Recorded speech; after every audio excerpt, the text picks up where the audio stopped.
Femmine onesti tutti avvicinati, chi stimate di cuore li mariti, pensateci, l'amore non canciate e mai vi trovate fra le riti, come sta donna che venne salvata dalla martira santa liberata.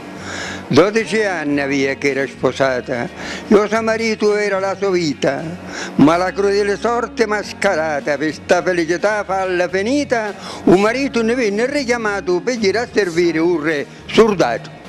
Ma prima di partire il figlio si è chiamato e ci disse: cresci onesto e risoluto, rispetta e sarai rispettato. Ma se ci avesse da essere qualche cornuto, bada da non ti fare maltrattare, defiennete di cuore, non tremare. Un caruso sentendo di parlare, le parole se le stampano dal cuore, cresceva buono, si faceva amare, ma troppo scalo, tra un caruso di cuore.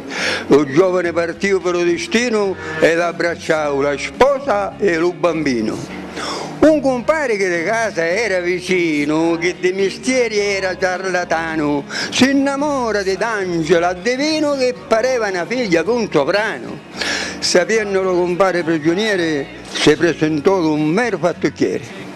Con farse frasi che apparivano vere, ci disse: mia carissima comare, io sogno capace che le cose vere come io le faccio diventare, e perciò si è acconsentito Maulirio, ma compare io lo faccio venire.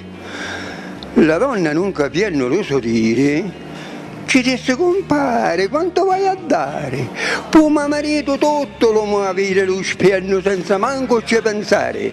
L'uomo chiuse la porta con premura e dopo incominciò questo tenore: comare, io di voi voglio un favore, non voglio né ricompensa né denaro, sogno pazzo per voi, ardo d'amore, sto fuoco che mi brucia da stutare, e se da contentito mi ha parlato, il vostro marito torna di soldato.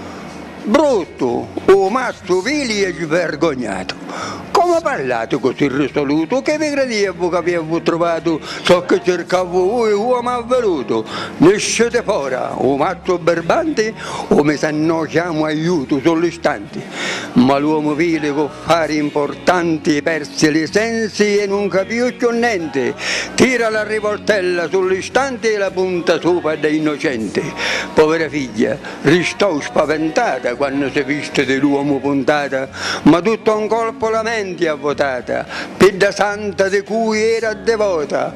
Vergine e martirio, santa liberata, liberatemi voi di sto idiota, non mi ho fatto nessuna mancanza e dell'aiuto vostro di ogni speranza.